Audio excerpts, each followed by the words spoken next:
The headliners. The headliners.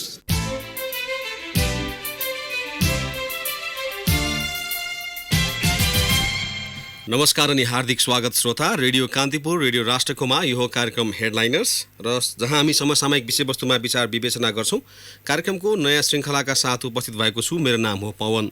आज पनि तपाईसँग प्रत्यक्ष र परोक्ष सरोकार राख्ने विषयवस्तुलाई उठाउने जमर्को गरेका छौं। हामीले आज छानेको विषयवस्तु र त्यो विषयवस्तुमाथि विचार विवेचना गर्नका लागि निम्ताएका अतिथिलाई तपाईँ कार्यक्रमको दोस्रो भागमा प्रश्न सोध्न सक्नुहुनेछ। यसका लागि 55 41 905 टेलिफोन नम्बर हामीले खुला राखेका छौं। एउटा आग्रह, यदि तपाईले सोध्न खोज्नु भएको प्रश्नको उत्तर कार्यक्रमको दौरान नै हाम्रा अतिथिले दिइसक्नु भएको छ भने कृपया त्यस्ता खालका प्रश्न हामीलाई टिपाउने कष्ट नगर्नुहोला।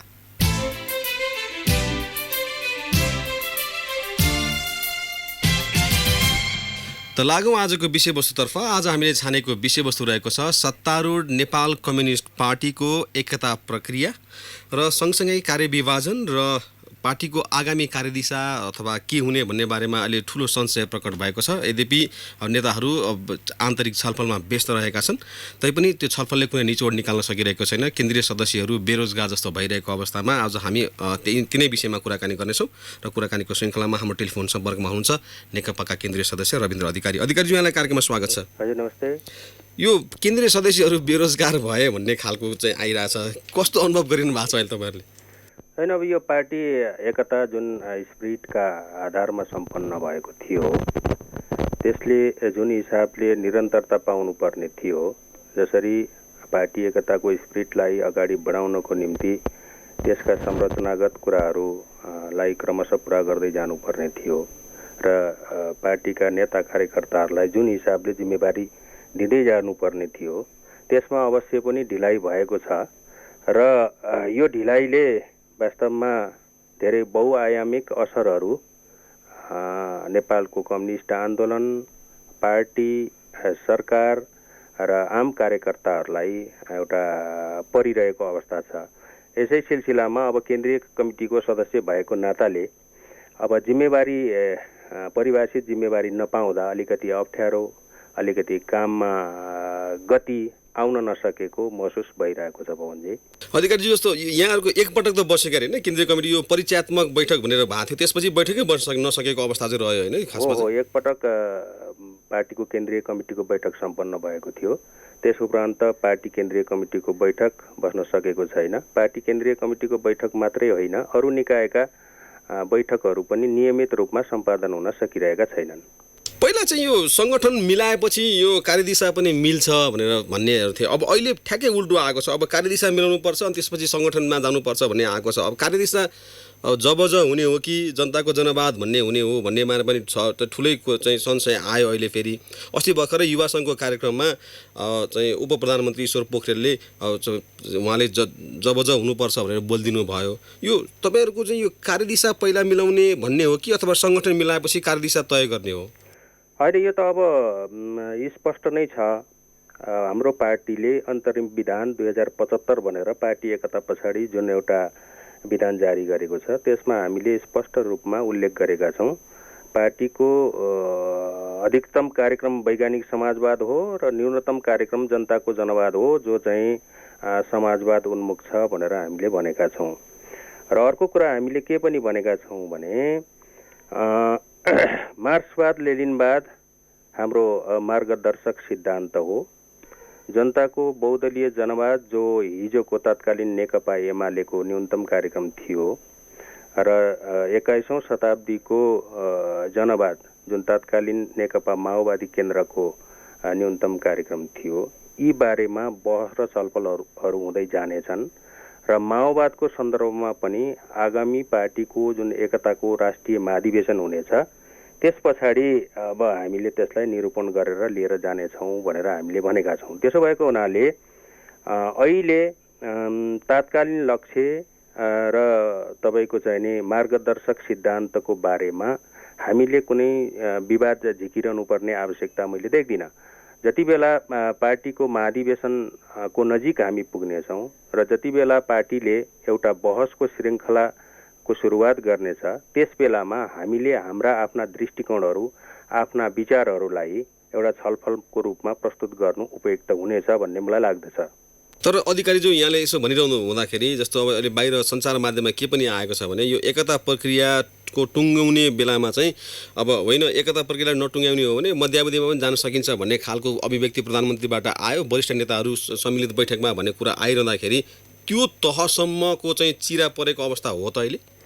होइन, पार्टीभित्र अब बहस छलफलहरू हुने कुरालाई अन्यथा लिन मिलेन, किनभने नेकपा स्वयं नै एउटा आलोचनात्मक चेत भएका नेता कार्यकर्ताहरूको एउटा पार्टी हो। यसमा छलफलहरू हुन्छन्, विचारका विभिन्न कोणबाट अनेक किसिमका विचारहरू दृष्टिकोणहरू यसभित्र प्रवेश गर्छन्, छलफलहरू हुन्छन्। तर ती छलफलहरू कति बेला गर्ने, कति बेला ती बहसका एजेन्डाहरू ओपन हुन्छन् भन्ने कुरा पार्टी नेतृत्वले एका गर्नु उपयुक्त हुन्छ जस्तो लाग्छ। जहाँसम्म अब पार्टीभित्रको यहाँले अब एक किसिमको अलि एकता नभएको जस्तो हो कि भन्ने सन्दर्भको कुरा गर्नुभयो।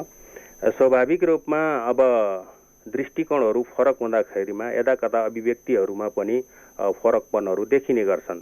तर त्यसले पार्टीभित्र गम्भीर खालका अब विभाजनहरू छन् अथवा गम्भीर खालका मतभिन्नताहरू छन् भन्ने कुरालाई अर्थ लगाइहाल्न मिल्दैन कि जस्तो लाग्छ पवनजी मलाई। तर सरकारमा सामेल अब पार्टीका वरिष्ठ नेता अथवा चाहिँ पदाधिकारीहरू नै के भन्न थालेछन् भने अब होइन, हामीलाई त यो अहिले दुई खाले चाहिँ यो प्रतिपक्षीको सामना गर्नु परेको छ। पार्टीभित्रै एउटा प्रतिपक्ष छ अनि बाहिर अब आएपछि नेपाली कङ्ग्रेस त प्रमुख प्रतिपक्षी भइहाल्यो। त्यसले गर्दाखेरि पनि हाम्रो कार्य सम्पादन चुस्त दुरुस्त हुन सकेको छैन भनेर भन्नुहुन्छ उहाँहरू। त्यसमा त्यो तर्कमा कतिको दम छ त त्यसो भए? होइन, पार्टीभित्र जुन खालको समान दृष्टिकोण सार्वजनिकरण गर्ने कुरामा समान दृष्टिकोण हुनु पर्थ्यो, त्यसमा समस्या देखिएको यथार्थ नै हो। अब ती यदाकदा सार्वजनिक रूपमा बाहिर सार्वजनिक मञ्चहरूमा पनि देखिने गरेका छन् र कतिपय सन्दर्भमा पार्लिमेन्टभित्रै पनि ती कुराहरू देखिए। मलाई लाग्छ नेपालको कम्युनिस्ट आन्दोलनको इतिहासमा यस खालका एउटा प्रवृत्तिहरू, यस खालका फरक दृष्टिकोणहरू देखिनु कुनै पनि अर्थमा राम्रो होइन। यसले पार्टीभित्रको समग्र एकताको सन्देशलाई पनि राम्रोसँग प्रवाह गर्न सक्दैन एउटा, र दोस्रो कुरा सरकारलाई पनि समग्रतामा पार्टी एक ठाउँमा छ है, मैले कुनै पनि कुराहरूलाई लिएर आउँदाखेरिमा पार्टीले एक ढिक्का भएर सामना गर्दछ भन्ने कुराको पनि अनुभूति नहुन सक्छ। त्यसो भएको हुनाले समग्रतामा पार्टीलाई आन्तरिक जीवन स्वस्थ बनाउँदै पार्टीभित्रको अनुशासनलाई कायम गर्दै कतिपय सार्वजनिक मञ्चहरूमा, सार्वजनिक ठाउँहरूमा, पार्टीका कमिटीहरूमा र सरकारका संवैधानिक एउटा अङ्गहरूमा, निकायहरूमा पनि यसलाई एक मन एक एकताका साथ लैजाने प्रयत्न गर्नुपर्छ, जुन एउटा कमी भएको छ। यसले धेरै ठाउँमा समस्याहरू सिर्जना गरेको अनुभूति हुन्छ। अधिकारीज्यू त्यही तपाईँकै कुरामा जोड्दाखेरि जस्तो अब अहिले सरकारले गरेका केही काम कारबाहीका बारेमा पनि अब प्रमुख प्रतिपक्षीले भन्दा सत्तारूढ दलकै सांसदहरूले विरोध गरेको अवस्था पनि आएको छ। भनेको मतलब पार्टी एकतामा जसरी घनीभूत छलफल हुनुपर्ने हो त्यसै गरी सरकारका चाहिँ ल्याउने चाहिँ अब यो ऐन नियम अथवा विधेयकहरूका बारेमा पनि जसरी छलफल हुनुपर्ने त्यो छलफल दुईटा संवादहीनताको अवस्थाले गर्दाखेरि चाहिँ यो अवस्था आयो भन्नेहरू पनि छन्। त्यसमा चाहिँ तपाईँ कतिको सत्यता देख्नुहुन्छ? होइन, पार्टीभित्र पर्याप्त हिसाबले छलफल हुनुपर्ने, कुनै पनि राष्ट्रिय महत्त्वका विषयहरू पार्टीको एउटा एजेन्डा बन्नुपर्ने र त्यसमा कसरी जाने भनेर एउटा फराकिलो दायराभित्र छलफल हुनुपर्ने आवश्यकता छँदैछ। त्यसमा स्वाभाविक रूपमा कमजोरी रहेका छन्। तथापि पनि जब पार्टीले आफ्ना दृष्टिकोणहरूलाई सार्वजनिक गर्छ संसदमा वा बाहिर, त्यसलाई कुनै न कुनै अर्थमा पक्षपोषण गर्नु, त्यसलाई बलियो तर्कका आधारमा पुष्टि गर्नु सबै एउटा कम्युनिस्टकाहरूको कार्यकर्ताहरूको, त्यसमा अनेक जिम्मेवारी लिएका साथीहरूको दायित्व हुनुपर्दछ। तथापि पनि पार्टी नेतृत्वले जसरी यसलाई सीमित दायराभित्र मात्रै छलफल गर्ने वा छलफलै नगर्ने प्रवृत्तिहरू जसरी देखा परेका छन्, त्यो निश्चय पनि हाम्रो पार्टीभित्रको आन्तरिक जनवाद र छलफल गर्ने कमिटीगत पद्धतिलाई पर्याप्त मात्रामा फलो गर्न नसकेको जस्तो देखिन्छ। यसले गर्दाखेरिमा तमाम खालका समस्याहरू पार्लिमेन्टभित्र, पार्लिमेन्ट बाहिर र आम पब्लिकमा देखा पर्नु अन्यथा होइन। तथापि पनि यी विषयहरूलाई मिलाएर नै लिएर जानुपर्छ। पार्टी नेतृत्व यस विषयमा थप गम्भीर बन्नुपर्ने आवश्यकता देखिन्छ। यो यहीँनिर जस्तो अब अहिले एउटा चाहिँ सरकारमा सामेलहरू के भन्छ, सरकारको काममा व्यस्त भयो त्यही भएर पार्टीमा ध्यान दिएन सकेन भनेर पनि भन्ने गर्नुहुन्थ्यो। अब अहिले त्यही उहाँ मानिसहरू नै के भन्नुहुन्छ भने होइन, अब पार्टीको काममा फेरि ध्यान गयो, अब सरकार चुस्त बनाउन सकेन भनेर भन्न थाल्नु भएको छ। भनेको यो सरकार र पार्टीमा एउटै व्यक्तिको जिम्मेवारी हुँदाखेरि उम्कन पाउने अवस्था अथवा जस्केलाबाट निस्किनु पाउने अवस्था त देखियो। यसमा चाहिँ अब एक व्यक्ति एक पदको अवधारणा पनि त्यहाँ पार्टीभित्र सुरु भयो हो छलफल? होइन, अब यो त लामो समयदेखि छलफलकै दायराभित्र छ जस्तो लाग्छ मलाई। किनभने अब मुलुक चलाउने कुरा, यत्रो ठुलो पार्टी चलाउने कुरा स्वाभाविक रूपमा चुनौतीपूर्ण नै छ र पार्टीकै काम भए पनि सरकारको कार्य सम्पादन गर्नु, त्यसलाई चुस्त दुरुस्त बनाउनु, जनतालाई डेलिभरी दिनु र आम रूपमा राष्ट्रिय हितको निम्ति आफ्ना योजनाहरू बनाउनु र त्यसलाई कार्यान्वयन गर्ने कुरा पनि महत्त्वपूर्ण र चुनौतीपूर्ण नै छँदैछ। अब त्यसमा व्यस्त हुनुपर्ने कारण पनि स्वाभाविक छ, किनभने सानो समयले त्यो जिम्मेदारीलाई सम्पादन गर्न सकिँदैन। जब सरकारको जिम्मेदारी सम्पादन गरिरहँदाखेरिमा पार्टीको जिम्मेदारीलाई स्वाभाविक रूपमा असर गर्ने कुरा छँदैछ। त्यसो भएको हुनाले यत्रो ठुलो पार्टी सञ्चालन गर्नको निम्ति, सरकार सञ्चालन गर्नको निम्ति यो दुईटा जिम्मेवारीले एउटा कुनै पनि काम राम्रोसँग सम्पादन गर्न नसकिने पो हो कि भन्ने एउटा आशंका उत्पन्न हुनु स्वाभाविक हो। त्यसो भएको हुनाले यसलाई एउटा सरकार सञ्चालनको जिम्मेदारी एक हिसाबले परिभाषित गर्ने र पार्टी सञ्चालनको जिम्मेवारी अर्को हिसाबले परिचालन गर्ने भन्ने कुरा चाहिँ अन्यथा होइन। यो लामो समयदेखि चल्दै आएको कुरा हो र अहिले केन्द्रीय सदस्यहरूको यो जिम्मेवारी बाँडफाँड गर्ने कुरा पनि यसैसँग जोडिएर आएको हो जस्तो लाग्छ मलाई। र केन्द्रीय कमिटीका सदस्यहरू पनि कतिपय पार्लिमेन्टेरियनहरू हुनुहुन्छ, कतिपय मन्त्रीहरू हुनुहोला होइन, ती तत्त्व क्षेत्रमा रहनुभएका साथीहरूले यो जिम्मेवारीलाई महत्त्वपूर्ण तरिकाले सम्पादन गर्नको निम्ति पार्टीका जिम्मेदारीहरू, पार्टीको जिम्मेवारीलाई कुनै एउटा संसदीय क्षेत्रको जिम्मेवारी नभएका साथीहरूलाई दिँदाखेरिमा पार्टी अलि स्मुथली चल्न सक्ने र संसदमा रहनुभएका, सरकारमा रहनुभएका साथीहरूले पनि एकाग्र तरिकाले संसद र सरकार सञ्चालनको निम्ति आफूलाई कन्फाइन गर्न सक्ने स्थिति बन्न सक्छ भन्ने हिसाबले धेरै बहसहरू चलेका छन् र यो वास्तवमा उपयुक्त बहस हो भन्ने मलाई लाग्दछ। अधिकारीज्यू, जस्तो अब अहिले यहाँले भन्नुभयो जस्तो एक व्यक्ति बहुपद भनेर राख्दाखेरि जस्तो तपाईँको पार्टी नै बहुअध्यक्षीय प्रणालीमा छ अहिलेसम्मलाई, अनि त्यहाँनिर चाहिँ के देखिएको छ भने जस्तो अब तत्कालीन माओवादी केन्द्रका अध्यक्ष पुष्पकमल दाहाल चाहिँ नेकपाका साथीहरूलाई तान्ने, एमालेका साथीहरूलाई तान्ने चाहिँ उसमा यत्नमा हुनुहुन्छ, अनि प्रधानमन्त्री केपी ओली चाहिँ नेकपा केन्द्र माओवादी केन्द्रका चाहिँ साथीहरूलाई तान्ने यत्नमा हुनुहुन्छ। त्यस कारणले गर्दाखेरि पनि एक अर्काप्रतिको अविश्वास अथवा लाइन सङ्घर्ष हुनु चाहिँ, वैचारिक सङ्घर्ष हुनु चाहिँ कम्युनिस्ट पार्टीको त्यो त्यसमा समस्या भएन। तर यो आफ्नो चाहिँ कोटरी भनौँ अथवा गुट भनौँ, जे भनौँ, त्यसलाई ठुलो बनाउने यत्नमा लाग्दाखेरि चाहिँ अहिले समस्या आएको हो भनेर भन्छन्। यो के हो, यसमा सत्यता देख्नुहुन्छ यहाँ? होइन, अब यो पार्टीका दुईटा अध्यक्षहरू यो सङ्क्रमणकालीन व्यवस्था हो। हेर्नुहोस्, दुईटा ठुला राजनीतिक पार्टीहरू, कम्युनिस्ट पार्टीहरूको जुन हिसाबले एकीकरण भयो त्यसलाई व्यवस्थापनको हिसाबले हेर्दा यसलाई सङ्क्रमणकालीन अवस्थाको रूपमा हामीले बुझ्नु पर्दछ। जहाँसम्म अब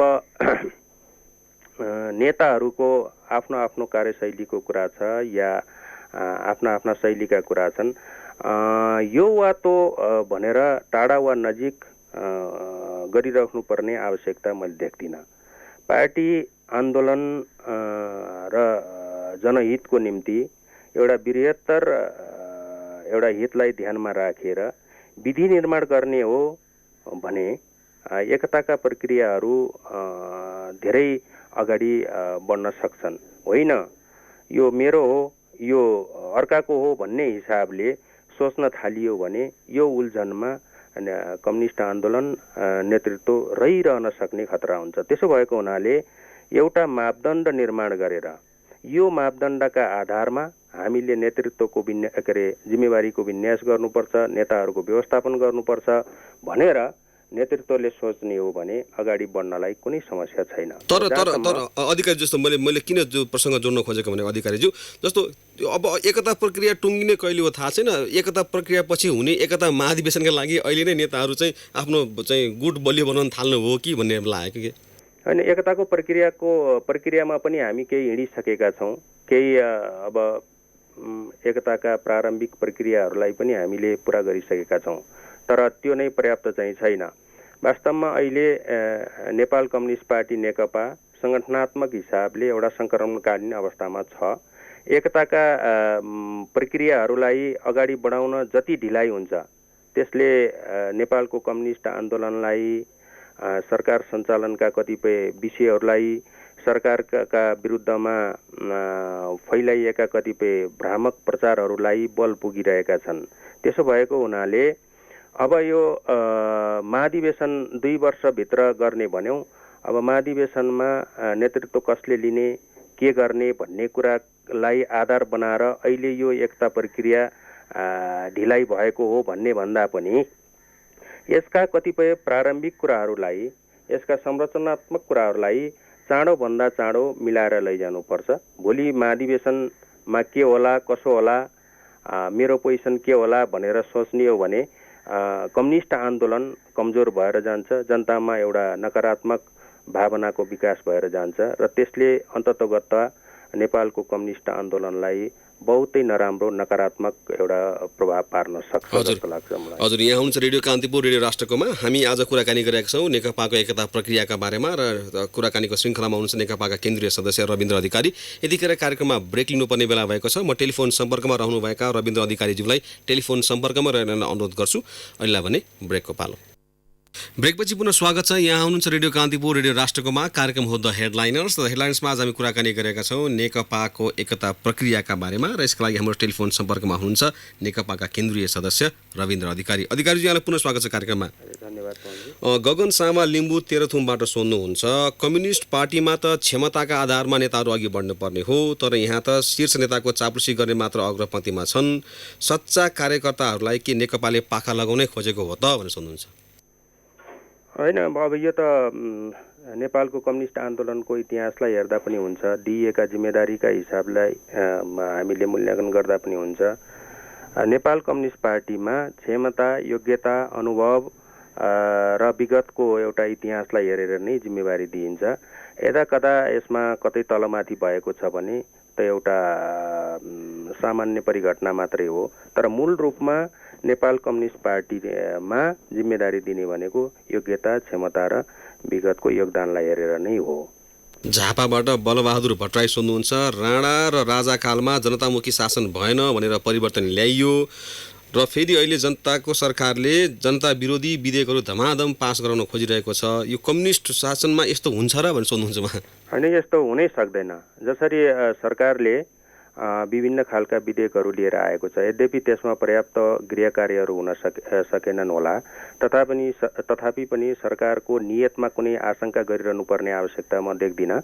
किनभने विगतको लोकतान्त्रिक आन्दोलनमा नेकपाले खेलेको भूमिका, यसले सार्वजनिक गरेका दस्तावेजहरू, यसका सार्वजनिक अभिव्यक्तिहरूले लोकतान्त्रिक मूल्य र मान्यतामा नेपाल कम्युनिस्ट पार्टीले, यसको सरकारले कुनै पनि अर्थमा सम्झौता गर्दैन भन्ने कुरा चाहिँ प्रष्ट हुन सक्छन्। बोध प्रसाद पराजुली विराटनगरबाट सोध्नुहुन्छ, टुट्ने फुट्ने त कम्युनिस्टहरूको ऐतिहासिक चरित्र नै हो, यो नटुट्ने गर्ने चाहिँ आधारहरू केही छैन कम्युनिस्ट पार्टीभित्र भनेर सोध्नुहुन्छ उहाँ? होइन, नेपालको कम्युनिस्ट आन्दोलनको स्थापनादेखि एउटा बिचको अवधिसम्म टुटफुटका श्रृङ्खलाहरू अगाडि बढेर गए, जो दुःखद थियो आन्दोलनको निम्ति। तर सँगसँगै खास गरिकन 46 सालको जनआन्दोलन पछाडि नेपालको कम्युनिस्ट आन्दोलनलाई एउटा एकीकृत गर्ने र त्यसलाई एउटा मूल राजनीतिक धारको रूपमा विकसित गर्ने प्रयत्नहरू भए। अब गत वर्ष पनि 2075मा पनि हामीले त्यो एउटा अभ्यासलाई सुरुवात गऱ्यौँ। नेकपा एमाले तत्कालीन र नेकपा माओवादी केन्द्रको बीचमा एकता भयो र यो एकतालाई सुदृढ गरेर लैजानु बाहेक अरू कुनै विकल्प छैन।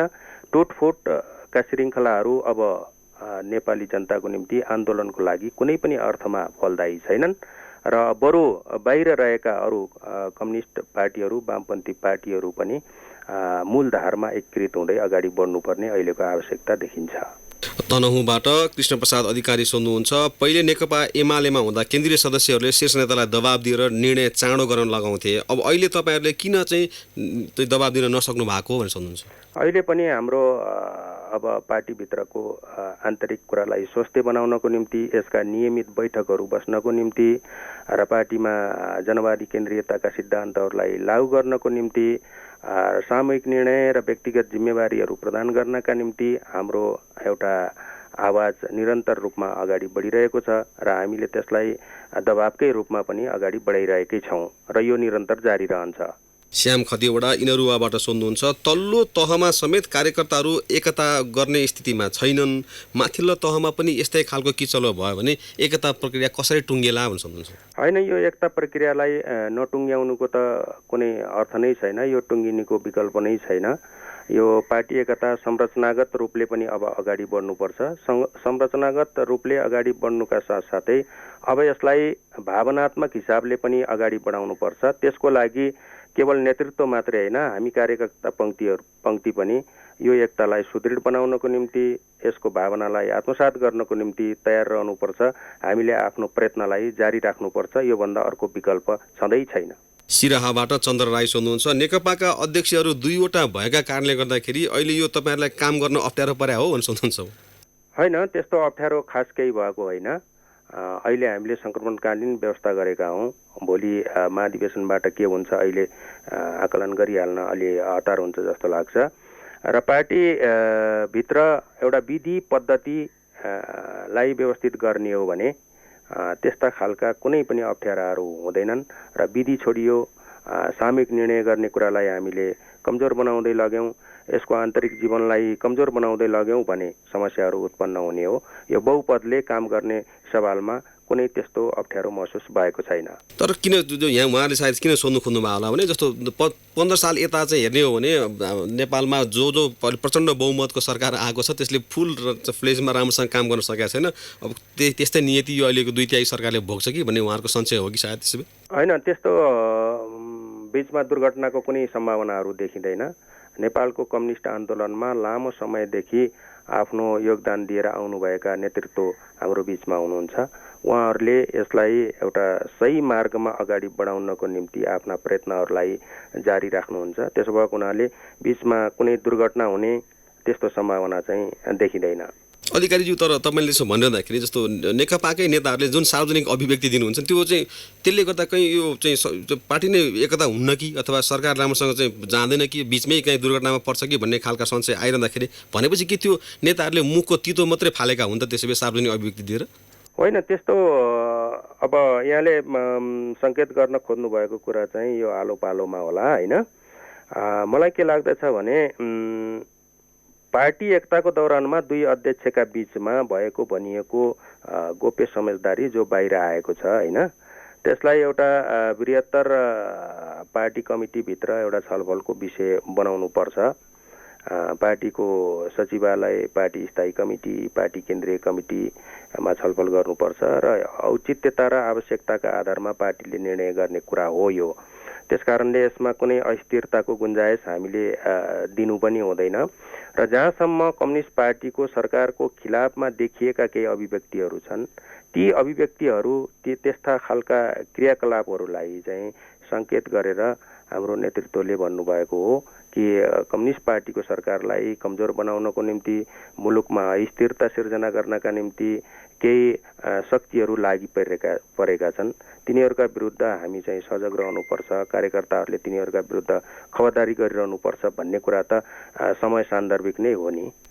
तर अधिकारी चाहिँ अब खबरदारी कार्यकर्ताले अब ती शक्तिहरू बिच होइन अब आफ्नै नेताहरूलाई चाहिँ मिल्नलाई खबरदारी गर्नुपर्ने अवस्था आयो, दबाब दिनुपर्ने अवस्था आएर पो त्यो त छँदैछ। किनभने पार्टीको आन्तरिक जीवनलाई व्यवस्थित गर्नको निम्ति, पार्टी एकताका प्रक्रियाहरूलाई अगाडि बढाउनको निम्ति र आम जनता कार्यकर्ताको भावनालाई आत्मसात गर्नको निम्ति तपाईँ नेतृत्वहरू धेरै अझै संवेदनशील बन्नुहोस्, यसमा धेरै गहिराइका साथ तपाईँहरू जानुपर्ने आवश्यकता छ भनेर निरन्तर रूपमा खबरदारी गर्नुपर्ने आवश्यकता त छँदैछ। सिना मङ्गलबाट छविरमन अधिकारी सोध्नुहुन्छ, घर सम्हाल्न नसक्नेले देश कसरी चलाउँछन्, आन्तरिक किचलो कसरी व्यवस्थापन गर्नुपर्ने हो, 2/3 मत दिने जनताले अब तपाईँहरूलाई कसरी बुझ्ने भनेर सोध्नुहुन्छ?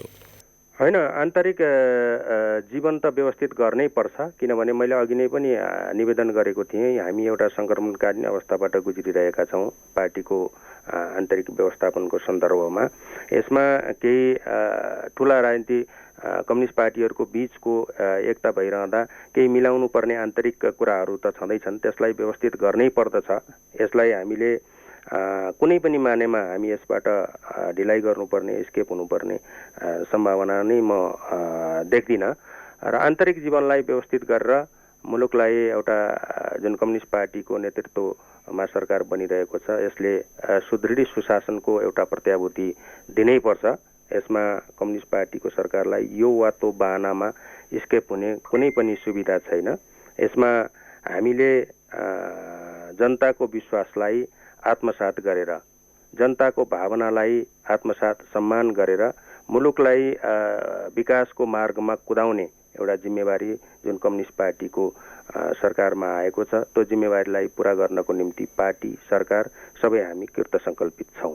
हजुर अधिकारीज्यू, आजको लागि हाम्रो कार्यक्रम द हेडलाइन्सको निर्धारित समय लगभग समाप्त भएको छ। समय उपलब्ध गराइदिनु भएकोमा यहाँलाई धेरै धन्यवाद। पवनजी, धन्यवाद हजुरलाई पनि र यो कान्तिपुर एफएम परिवारलाई पनि मेरो तर्फबाट। उहाँ हुनुहुन्थ्यो नेकपाका केन्द्रीय सदस्य रविन्द्र अधिकारी र हामीले उहाँसँग नेकपाको एकता प्रक्रिया र पछिल्लो समय नेताहरू बीचको दन्त बजान जुन सार्वजनिक रूपमै आएको छ त्यसका बारेमा कुराकानी गऱ्यौँ र कम्युनिस्ट सरकारको कम्युनिस्ट चरित्र, त्यसरी कार्यदिशा अथवा चाहिँ यो सङ्गठन मिलाएपछि कार्यदिशा टुङ्गिने अथवा कार्यदिशा टुङ्गिएपछि सङ्गठन मिल्ने भन्ने बारेमा पनि कुराकानी गऱ्यौँ। आजको लागि कार्यक्रम निर्धारित समय लगभग समाप्त भएको छ। भोलि बिहान नयाँ विषय र प्रसङ्गका साथ पुनः आउने नै छौँ। तबसम्मको लागि रेडियो कान्तिपुर न्युज डेस्कका सम्पूर्ण सहकर्मी सहित म पवनलाई पनि बिदा दिनुहोस्। नमस्कार।